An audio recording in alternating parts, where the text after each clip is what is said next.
Jack Duffin tweets this out. He's crunched the numbers with the Hague cut. So the Browns currently have almost $15 million in cap space. Again, they probably, the general consensus is you like to have about $10 million below the cap so that you can get practice squad guys, injury replacement kind of guys, and the like, so that if you find somebody that you think can help you during the season, that you're not hamstrung. But they're certainly not at the point where you could absorb, a $15, $16, $17 million a year deal for DeAndre Hopkins. No, but I mean, you can always structure it a certain way, right? Like that's not going to keep them, in my opinion, from signing Hopkins. Now, I think what you have to take into consideration is the long-term cap effects, right?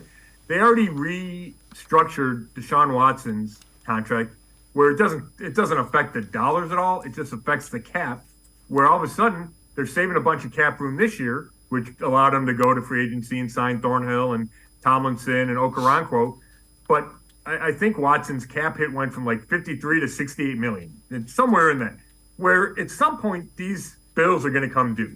And yes, the salary cap continues to increase, but we've seen it with the Rams, where you get to a point and you have to say, okay, this year we're going to bite the bullet and cut some guys.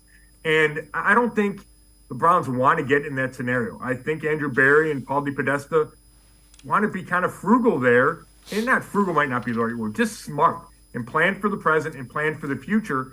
And it feels like if you're going to sign Hopkins, and let's say it's a 2-year, $32 million deal. In order to structure that and get him under the cap, there's going to be a big hit coming down the road, like there is for Watson, like there is for Myles Garrett, right? And the list goes on. And I just don't know if they want to do that at a position where they already have guys, for a guy that's turning 31 next year, or 31 tomorrow. I just think that's where they might draw the line. Yeah, and I think they want to be conservative in future years against the cap, just so they so you don't run into what happened with the Rams.